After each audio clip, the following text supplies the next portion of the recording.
Qu'est-ce que ça fait du bien d'être supporter du Barça? Les gars, 7-0. 7-0. C'était quand la dernière fois qu'on a vu le Barça jouer à ce niveau. Ça fusait de partout, les attaques à tout va. Premier triplé de Rafinha de la saison. Première large victoire du Barça de la saison. Quand il dit premier triplé de Rafinha de la saison, parce que je me dis, la façon dont il joue depuis le début de saison, il confirme avec ce triplé son bon début de saison, sa super forme qu'il a depuis le début de saison. Si le Barça continue à jouer comme il a fait aujourd'hui, je suis sûr qu'il y aura plein de joueurs avant la fin de la saison qui vont se retrouver à mettre des triplés. Surtout quand vous ne manquez pas de lucidité devant les goals. Exemple, Lewandowski aurait pu faire aussi un triplé, mais il a manqué un peu de lucidité. Les gars, j'espère que vous allez bien. On va revenir sur tout ça. Dani Olmo. Que dire encore sur ce joueur Dani Olmo? Les gars, depuis que Dani Olmo est arrivé, j'ai oublié Gundogan. C'est vrai que j'étais triste qu'il parte du Barça, mais aujourd'hui, je ne suis plus triste. Je regrette juste la façon dont il est parti. Je pense que le Barça ne l'a pas assez respecté. Mais hormis ça, Dani Olmo, c'est une pure pépite. Si vous vous rappelez, dans mon début du premier match de la saison, je disais la façon dont Pedri joue, si on trouvait un milieu de terrain qui soit compatible, qui est du même niveau que Pedri, on allait être inarrêtable. Dani Olmo, c'est carrément le match parfait avec Pedri parce que non seulement il est ultra offensif, sur tous les points, il frappe, il fait des passes tranchantes. Point où Lamine Yamal commence à devenir un joueur lambda. C'est vrai qu'il est plus jeune, il fait des pépites, mais quand on voit Dani Olmo jouer actuellement, c'est la coqueluche avec Rafinha. Lewandowski est encore buteur et c'est le plus important. C'est vrai que son match était un peu mitigé, on peut dire certaines choses qu'il a ratées, mais le plus important, il nous met des buts. S'il peut continuer à nous mettre des buts de temps en temps comme ça toute la saison, si tu peux faire des mauvais matchs et à chaque match tu nous marques un but, voire tous les deux matchs, on achète, on veut ce Lewandowski là. Que quand il est même en méforme, au moins il nous met un but. Revenons d'abord sur la formation de base. J'ai vu plein de gars sur internet demander à ce que Lamine Yamal ne commence pas le match, qu'on repose Rafinha et tout. Pourquoi les gars? Pourquoi? C'est la première fois qu'on avait l'occasion de mettre notre équipe type, du moins ce qui va ressembler à l'équipe type du Barça durant la saison s'il n'y a pas de blessés. Quand j'ai vu la formation de base, j'étais totalement d'accord avec Hansi Flick. Il fallait qu'on aligne au moins pour une fois notre attaque au complète. On voit ce que ça donne. Si on arrive à tuer le match d'ici la première mi-temps, après en deuxième mi-temps, on peut facilement reposer les joueurs. Et c'est ce qui s'est passé. Je vous ai dit que le flickball doit forcément passer par Pedri, Dani Olmo, Rafinha, Lewandowski et Lamine Yamal. C'est sur ces 5 joueurs que doit reposer le flickball. Et il les a alignés. Et vous avez vu comment le Barça était fluide. Ils ont dominé même en première mi-temps.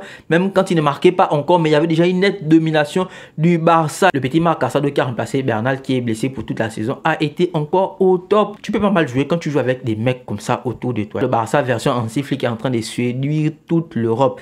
J'ai rarement vu une équipe autant à l'aise. Vous allez me dire qu'en face, ce n'était qu'une petite équipe, mais les gars, quand on voit de là où on sort sous Xavi et on voit comment le Barça joue actuellement, comment ne pas être heureux, les gars? Même Koulibaly fait déjà des passes décisives. Bro, prends une minute pour t'abonner, s'il te plaît. Jules Koundé, merci aussi pour ton but de guerrier parce que c'est ce qui a totalement libéré le Barça. Vous savez qu'à 2-0, on n'est jamais à l'abri. Une fois qu'on encaisse un but, après, vas-y, il faut encore commencer les calculs, faire attention et tout ça et tout ça. Mais le fait que Jules Koundé a marqué ce troisième but, ça a totalement libéré le Barça. Vous avez vu que là, en deuxième mi-temps, on a pu facilement faire les changements, tester des nouvelles formules et aggraver le score. C'est rare de voir le Barça faire autant de changements, mais le niveau de jeu, la qualité de jeu continue à rester la même. Même Ferran Torres a marqué. Même Ferran Torres a marqué. La vipère, le tocard, Ferran Torres a marqué. Ferran Torres, si tu peux faire ce genre d'entrée à la fin des matchs, c'est quand tu rentres dans les fins du match, c'est là où tu exploses. Regarde le but que Ferran Torres marque. Le but qu'il marque, c'est le but que Lewandowski a raté, je crois, à 2 reprises.